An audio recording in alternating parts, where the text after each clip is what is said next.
Hello and welcome to the final whistle with me, Daniel Waterson, looking back at Wednesday's disappointing 2-1 defeat at Tynecastle.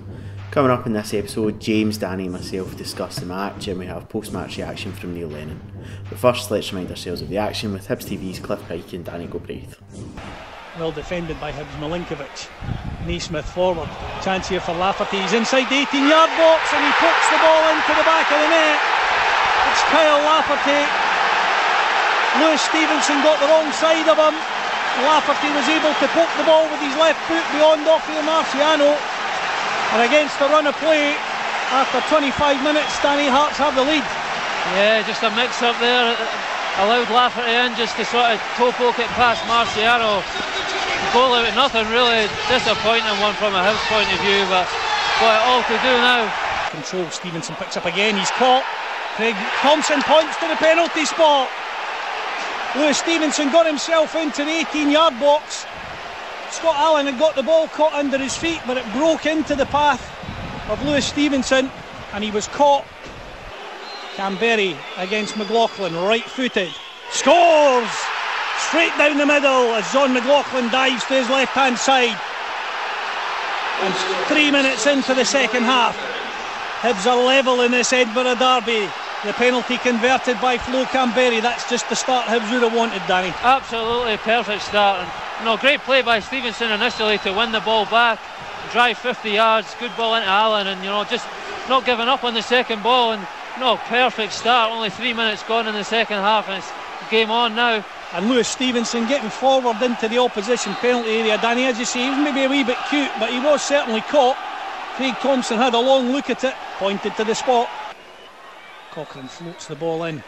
It's headed into the back of the net by Stephen Naismith. Cochrane went short to the edge of the 6-yard box. Glancing header from Naismith. Beats Offie Marciano, all ends up, and after 57 minutes the home side had the lead again. Hearts 2, Hibs 1. Right, sitting in a now quiet Tynecastle Park. Danny and James are with me. Hibs have lost. Seconds now out the equation. Disappointing result, but I think the message first and foremost has to be for fans to wake up, realise that we're still 17 points clear. There's still a very outside chance of third. There's still a good chance of Europe given the Scottish Cup final, and it's got to keep the positives going into the last game against Rangers, Danny. I think so. It's always easy to get emotional after a derby and think your whole world's caved in, but at the end of the day, you'll say to any Hibs fan before the end of the season, listen, you're going to have a chance of Europe going into the last game, you'll be 17 points ahead of Hearts, then you'd snap their hand off. It's disappointing that this was the game that really could have put Hibs in a great chance of getting second spot, but I think if you look at the season as a whole, if this defeat had come 6 weeks ago and Hibs had recovered to go into the last game against Rangers, still mathematically possible of finishing third. It's been a good season, so it's important not to let this overshadow the great season that the team have had. It is what it is. Any derby defeat is disappointing, and every derby win is the best feeling in the world. But as Danny says, there's absolutely no point in letting this cloud what has been a fantastic season for Hibs. I've been quite surprised by not necessarily from Hibs fans, but from fans of other clubs who've already been sort of branding this season a failure because we now can't get second, which is absolute nonsense. Fourth place, having just come up from the Championship, is a brilliant result. There's a very slim chance we can get into third. There's a slightly bigger chance we might get European football. Obviously, losing a derby is disappointing, but it's not the end of the world for us. And I'm sure Neil Lennon will say what he has to say tonight.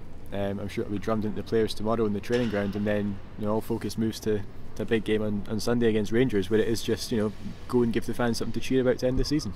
Yeah, you saying that kind of puts me in mind. Neil Lennon said that he didn't want this club to be all about derby victories anymore. I was just going to say that. Yeah, he wanted it to be about more than that, and in the grand scale of things, it is about more than that. And we go into this Rangers game, the pressure's off, and I suppose that we can take the shackles off and show what we're truly capable of. Yeah, to sort of take this wider, our destiny isn't sort of defined by performances of other teams. It has to be on us. and that's really sort of the only way you can look at it. You know, we have another tough game on Sunday against Rangers. The best way to approach it now, it's just another game, because it is just another game, the same way that this was just another game. It's obviously disappointing, it's disheartening. I'm sure there'll be plenty I hate the word banter, but plenty of banter between Hibs and Hearts fans in the offices all across Edinburgh tomorrow. I mean, that'll go away, you know. All Hibs fans have to do is have a quick look at the league table, and I'm sure that'll... I think the most important thing is that, you know, from a Hibs point of view, they need to get out the mentality that success is gauged on what Hearts do or don't do. I think Neil Lennon has spoke a lot about that, you know, what matters, what happens in these games, that, you know, that's not the be all and end all for his point of view. It's where he wants to take the club, and you know, Hibs are in a good place just now. They've had a really positive season, back up in the top flight, and going into Sunday, which will be another massive game against Rangers, there's still a lot to be positive about. Yeah, so to take it right back to the beginning, to go over this game, one change for Hibs, Brandon Barker came in for Jamie McLaren. I thought with the addition of Barker, we seem to kind of change the shape for the first time, probably for the first time since we lost here in the cup game. We started 4-2-3-1. I can understand the reasoning. He's obviously wanting Barker and Boyle to go at the Hearts fullbacks, but in hindsight, is it a gamble that didn't pay off for Neil Lennon? It could be said, because they never won the game. Unfortunately, there's more to winning a game on whether he played the right system or not. I think both Barker and Boyle looked very effective early doors. They got a lot of the ball, and Barker especially was positive. Couple of shots, well saved by McLaughlin.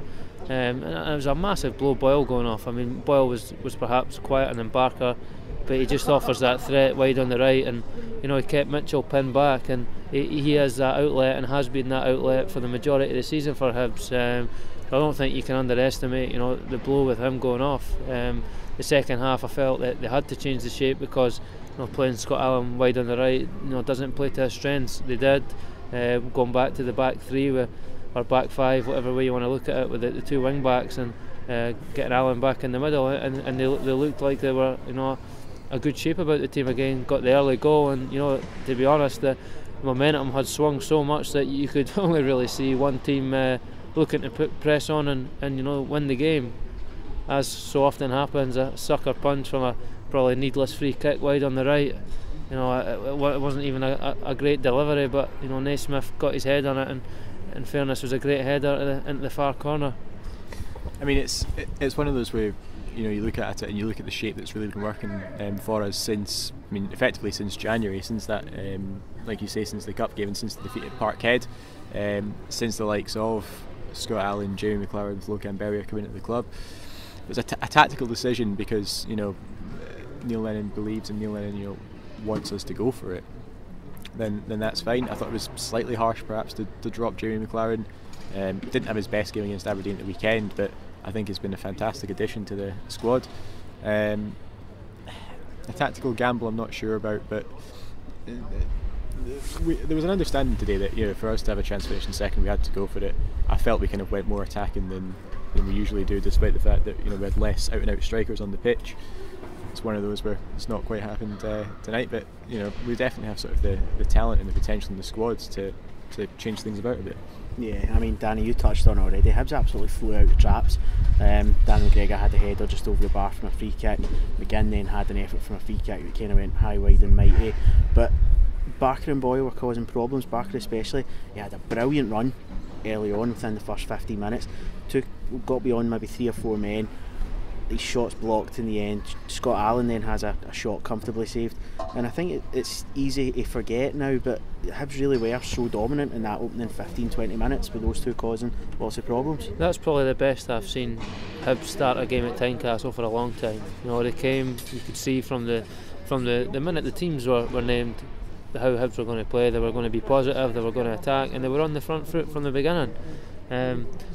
The game after around 15 minutes seemed to, you know, become a bit scrappy, and there was a lot of fouls, and ultimately that's when Hearts scored their goal. It was a bit of a mix-up or hesitation at the back. It allowed Lafferty in, and you know, in fairness to Lafferty, he's got the goal so far this season.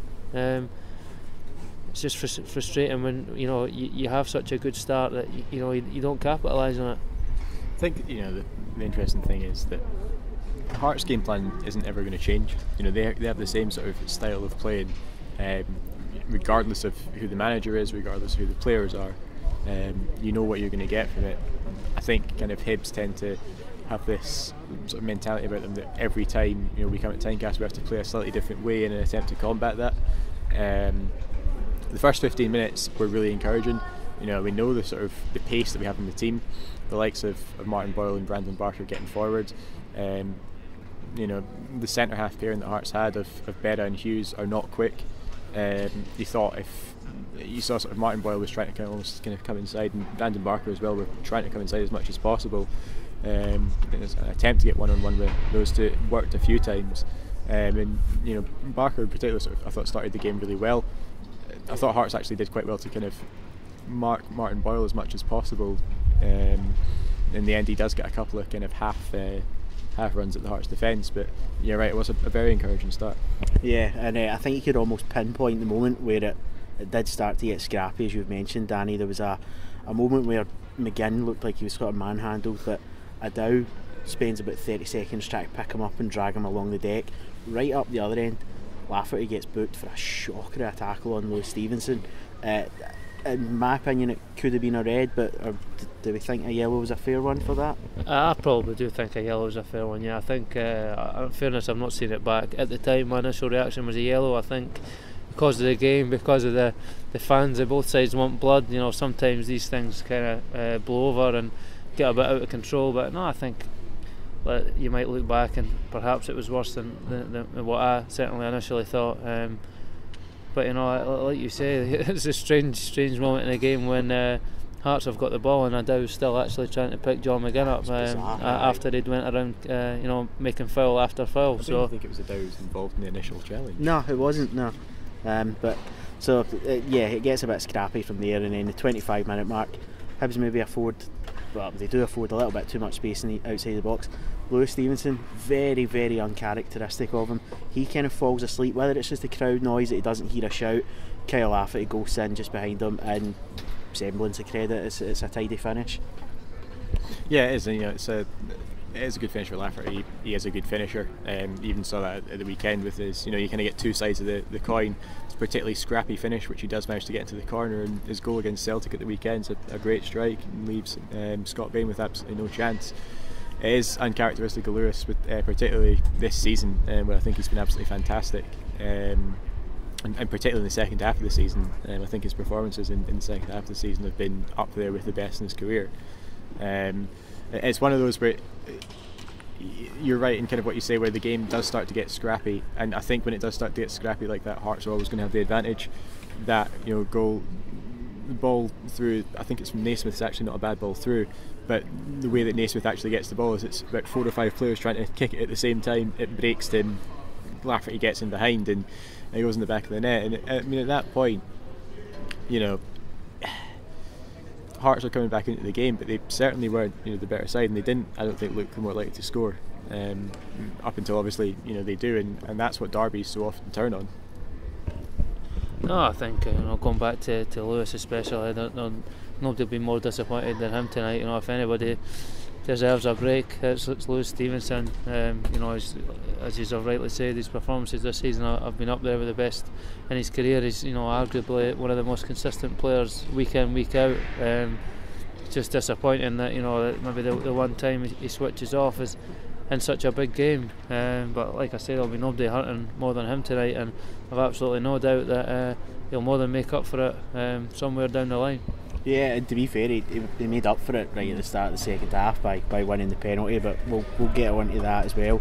At that point when Hearts get the goal, I'm starting to feel like the formation isn't really working.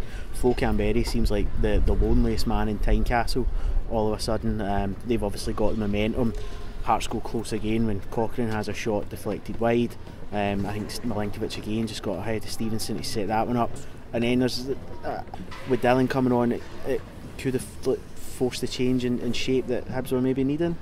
I can see why you're saying that, but I think McGeoch should have played from the start. You know, I think you're right in saying that. You know, obviously the manager's paid to make these calls, but you know, I don't think you can leave a player as good as McGeoch, especially in a game like this when you need somebody who is able to just take the sting out of the game, get his foot on the ball, make passes, and you know, just do the simple things like, you know, find the green shirt, which was lacking tonight. I think having the two of them on the park would certainly be more beneficial than one or the other. I certainly think, you know, there had to come a point where one of the wingers had to come off. It's obviously not the circumstances that we want either to see either player come off. You know, obviously a tactical decision then. Fair enough. Hopefully Martin Boyle's injury isn't too bad. We did see him sort of about 2 or 3 minutes ago kind of limping slightly behind the team doctor out of Tynecastle, so I'm sure we'll be updated with that later in the week, but I think a change of shape was needed. I can obviously understand the concern with Dylan McGeoch at the moment.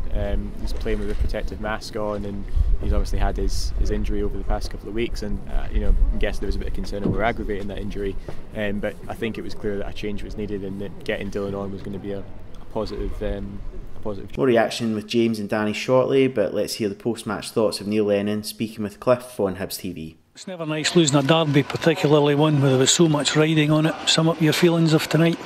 A disappointment. Just the manner of the goals, really. I can't believe we've lost the goal at set play. So that's our fault. You know, we worked on them yesterday. Got to be switched on. And the first goal's a joke from our point of view. It should be dealt with.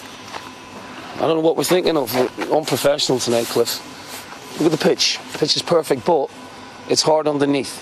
And when you got moisture on top of the pitch, it becomes slippy if you haven't got the right footwear on. First 5 minutes, we had 3 or 4 players slipping over under no pressure. So straight away, they put themselves under pressure because they don't put the right footwear on. I can't believe it. Last thing I said to them going out, make sure you have the right footwear. They've been out warming up on it. So it unsettles you. It's not good enough. On a game of this magnitude as well. What they're thinking of, we didn't defend well enough at times. And then we had great chances to equalise, and we just didn't show any composure. You know, the last person you want the chance to fall to is Darren, but we threw him in there to just, you know, upset the apple cart, you know, Hail Mary type thing, and it's a great chance. And unfortunately, you know, he's not the most sure-footed, we know that. If it had failed anyone else, we'd have been looking at 2-2. So the difference between the teams is a set play, and that's our fault. You shook things up as well. You put Jamie McLaren on in place of Paul Hanlon. What was the thought behind that one? Well, Paul struggled. You know, we weren't getting, and you know, he loses the flight of the ball, then he gives a free kick away. It's you know, it's not like him. So their thinking's not right, and we needed a goal, so we needed to rejig things a bit. It's disappointing, but it shouldn't really. I know it's difficult to say this at this point in time, but it shouldn't take the shine off what has been a great season for us. We're not out of third place. It's going to take a big win against Rangers. Do we go for it on Sunday? No, we'll go for it, yeah. But we need a 10-goal swing, so it's going to take a hell of an effort. But we will endeavour to do that. We'll have a big crowd and another exciting game to look forward to, and try and finish the season with a flourish. Frustrating, as you say, but you know, if we'd been offered 4th place at the start of the season, sure you would have taken it. I know it's easy to say now that that's where we're going to finish potentially, but we would have taken it at the start of the season. Nah, it's not good enough for me. No. You know, minimum 3rd. But if you look over the piece, you know, since the second half of the season, we've been brilliant. First half of the season, we played well, but we threw away too many games. There was too many draws, you know. That's our 7th defeat in the season, which, you know, 2nd best of Celtic. So we must have done something right.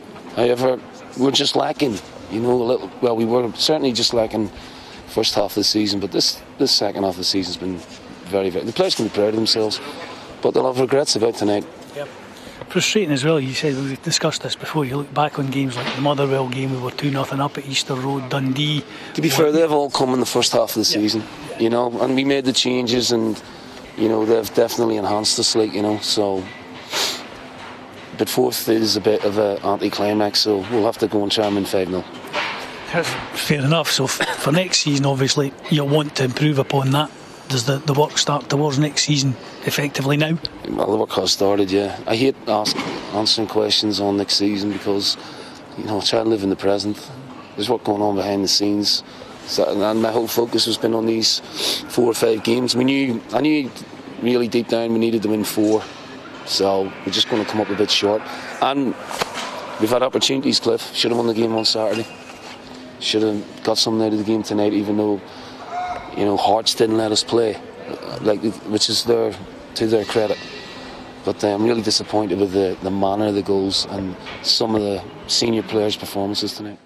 Hibs came out 3-5-2 in the second half. Whitaker went sort of right wing back, Stevenson stayed in the left, Barker went up front, and within 2 minutes the change of shape. Obviously Stevenson had that freedom to burst down the left hand side. Danny, James and I discussed at a game a few weeks ago just how much of an attacking threat he's become to us.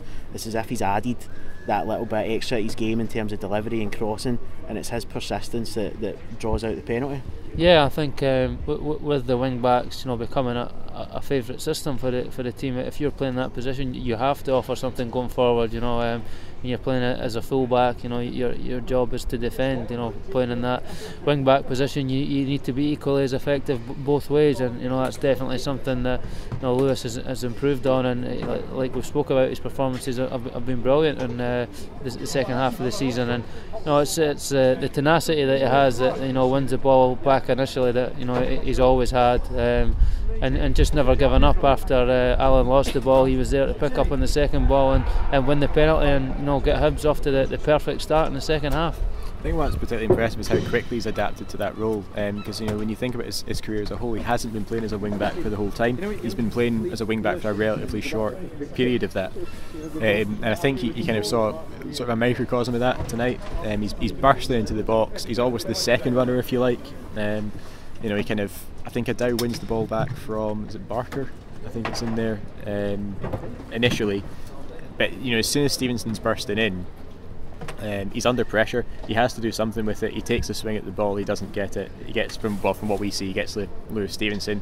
Looked like a penalty from our angle. I'd obviously, we haven't seen it back, and I would like to see it back. But yeah, I think it's testament to Lewis that he's able to pick himself up after that first goal and get right back at it.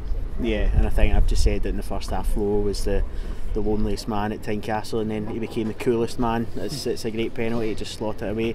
You've already touched on the momentum shift at that point, that the Hibs fans are kind of almost drawing the team towards them for the following 10 minutes, and then there's a long ball comes over, Paul Hanlon, he lets it bounce, and then I don't know if it's just because he's let that bounce, there's a moment of uncertainty.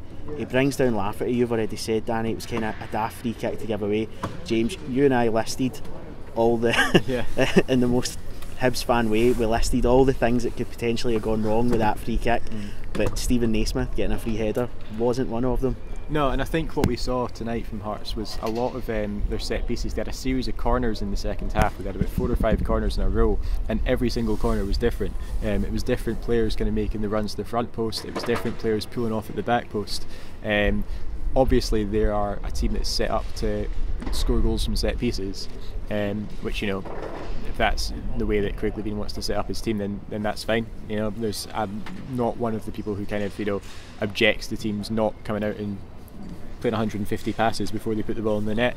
On the flip side of that, Stephen Naismith is about 5'7", wearing high heels, I think. So the fact that he's able to kind of ghost in at the front post and get ahead on the ball, it's a good free kick from Cochrane, to be fair. It's whipped in really well, but it's disappointing to see kind of Naismith get across like that, and it is a good header. He's directed right into the bottom corner, but yeah, it's disappointing in a way disappointing way to lose a goal.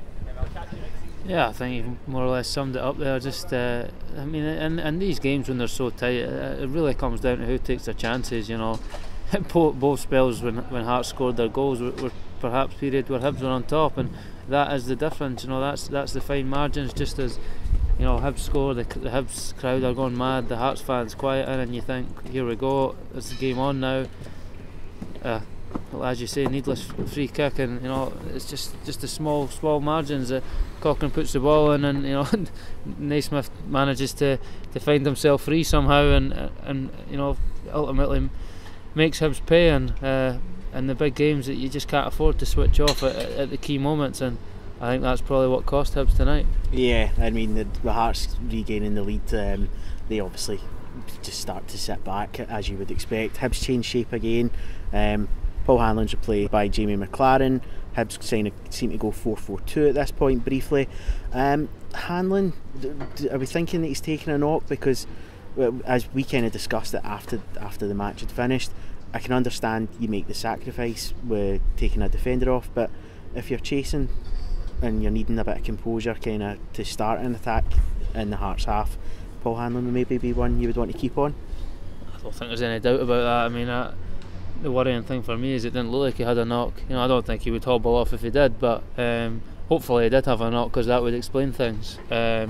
Otherwise, you would have to say that it was a gamble that never paid off, and it was strange for especially us watching the game in the commentary team to see the captain come off, especially as you say, the one player probably in the back line that has the ability to drive out from the back. And when you're chasing a game here, Hearts are going to sit deep, and you're going to have a lot of ball in your own half. So I think he, out of the back three that were on the pitch, would have been the most comfortable at beginning the attacks. I think it is an odd substitution. I'm sure Neil has his reasons for it. Again, it could be that Paul has taken a knock, but I think kind of looking at the three who were playing centre half at that point, sort of FA, Paul Hanlon, Darren McGregor. I don't think Darren McGregor had his best game tonight, in my view. Certainly not. I thought defensively I thought he did okay, but his passing at times and his ability in general, I think, to kind of bring the ball out for the back probably isn't quite as strong as FA or Paul's. So I was a bit surprised in that aspect. Obviously at that point as well, I think Stephen Whittaker's been booked and he's been moved to right wing back. In which case, if you're going to go for it at the back, then surely sort of dragging Effie over to the right and having Paul Hanlon, Darren McGregor in centre half, replacing Whittaker with McLaren is the way to go. Again, it's a tactical gamble, and the reason Neil Lennon is in the job that he's in is because he's a good football manager. So I'm sure he has his reasons for it, but it will be interesting to see over the next 3 or 4 days. If it does emerge that Paul Hanlon's got an injury, if it does emerge that it was a tactical gamble, but at the time it seemed like a very sort of odd change to make. Yeah, so we're 4-4-2. Within about, it couldn't have been any more than 5 minutes, we bring on Slivka for Scott Allen. We then change again to 4-3-1-2.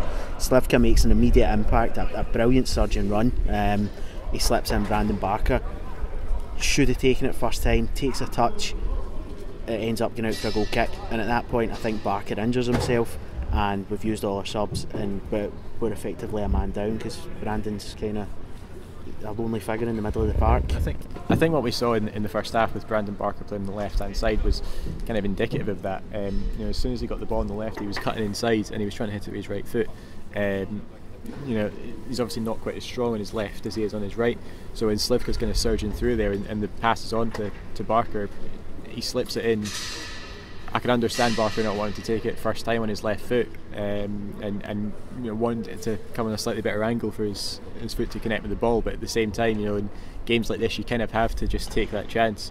It was probably a good angle for a shot. McLaughlin basically has to make a decision whether he's going to cover his near post or his far post there, and obviously you don't want to say to players just blast it, but in that situation you are thinking if he gets as much power behind it first time as he can, there's a chance it's going to go in, there's a chance it's going to spin off somebody and go in. On the flip side of that, I'm not a professional footballer. I'm not playing at that speed. I've not played at a game that speed. I've not been in that situation. I'm not holding out hope that it's going to happen anytime soon. So you can kind of understand this trepidation wanting to take it first time. As a fan watching it, you're kind of screwing for them to do that. Well, we can't ask a professional footballer, thankfully. So. No, I think that's probably the one criticism maybe people have had of Barker, just that final decision when he's got the ball, whether it's a pass, a cross, or a shot. Because you can see he's got electric pace, he's got the ability to get himself in these positions. Numerous times this season I remember him being one-on-one with the goalkeeper, and it's just, he's a young player. That's the thing. You get these players on loan for the big clubs because they're not the finished article. If he was, he'd be playing in the Premier League. That's the difference. He's here to learn his trade, and I think he'll be disappointed because it probably was set up for him to, hit it first time, and his touches took him a bit wide and forced him to stretch when he did manage to pull the trigger. But no, listen, the thing for him is he's getting himself in these positions, and I think maybe not to Hibs' benefit, that is something that he will improve throughout his career. Yeah, and so the game Hibs only have a couple of half chances between then and the final whistle. McLaren came close, but there was a loose ball at a corner, he just couldn't get a foot onto it, and then deep in injury time, Vikenta Slivka, just to take a moment to praise the magnificent composure, because at a moment where everyone's launching everything forward, Slivka takes the most composed first touch to ghost past the defender, a first touch that he has no right to take. Flo Canberry's on the turn, and it just summed up Hibs' luck. Canberry, all he can do is swing at it on the turn, and it goes it's not close, but it's not a million miles off. No, I mean it was one of those moments where you feel like it's a chance, but looking back, I've seen that actually on the monitor afterwards that it's a half chance at best. He's facing his own goal, and he's just trying to get something on it, and ultimately it kind of goes well wide of the target, but as it turned out, that really was the last chance for Hibs. I mean, those kind of chances are always 50-50, particularly at that stage of the game, but I think we're into like the 6 minutes added time at that point. You just have to swing something at it, you just have to pick a corner and go for it. It's not quite happened, but yeah, I mean that was kind of, you felt that was going to be the last chance for us. Yeah, so final whistle goes, a disappointing result, but next up it's Rangers on Sunday. This is a game that's been sold out for about 3-4 weeks now. Alright, second's gone, there's still a slim chance of a third. Stranger things have happened, and even then, alright, it's a huge ask, but it's a chance for a Hibs crowd to celebrate what's been a fantastic season. Yeah, I mean, I think you go and beat Rangers on the last day, whether it's by a goal or whether it's by 6 goals, it's worth celebrating. It's a good way to end the season, and no matter who you're playing, it's a game you want to win. But I think, especially over the last few years, there's been quite a nice rivalry that's picked up between the two clubs, and especially Neil Lennon, I'm sure he'll be absolutely desperate to get the victory to end the season at home on a high. Yeah, I mean, any win against Rangers is a great win against Rangers in my book. It doesn't matter if it's 1-0, 5-0, 10-0. I'd prefer 10-0 given the options there. But it's a chance to basically send the fans off happy, for the summer, regardless of what happens in the game, what happens in the Scottish Cup final the week after that. It kind of doesn't matter. If we go out there in front of a 20,000 crowd and win 1-0 and play Rangers off the park, that 17,000-18,000 Hibs fans who'll be there will stay behind and applaud the team off the park. Similarly, if we go out all guns blazing and it doesn't quite happen for us, the fans are still going to stay. It's still been a remarkable season. It's still been a fantastic achievement for this club to be sitting in 4th place, in with a chance of Europe at this stage of the season, having just come up from the Championship. And it's testament to how far that both the players on the pitch, the coaching staff on the sidelines, and those working in the boardroom have taken the club in the past a relatively short period of time, 4 or 5 years, from where we were, tumbling out of the Premier League or the Premiership in 2014 to now potentially having the return to Europe that I think everybody feels we deserve and feels we've earned. So that'll do us for this week's episode. Subscribe now to Radio Hibs through SoundCloud or iTunes to ensure you never miss a show. Extended highlights from Wednesday are now available should you wish to watch them, and indeed from all this season's other games, as well as a huge archive of other classics all on Hibs TV. Next up, it's Rangers in the final day at Easter Road on Sunday. Tickets are sold out, but keep an eye on the website for any spares that are being released as the day approaches. As always, the match will be on Hibs TV, with live commentary available for all subscribers and live coverage available for overseas fans. Until then, my thanks to Danny Galbraith and James Delaney for joining me. Thank you for listening, and join us next time for all the aftermath from the Rangers match.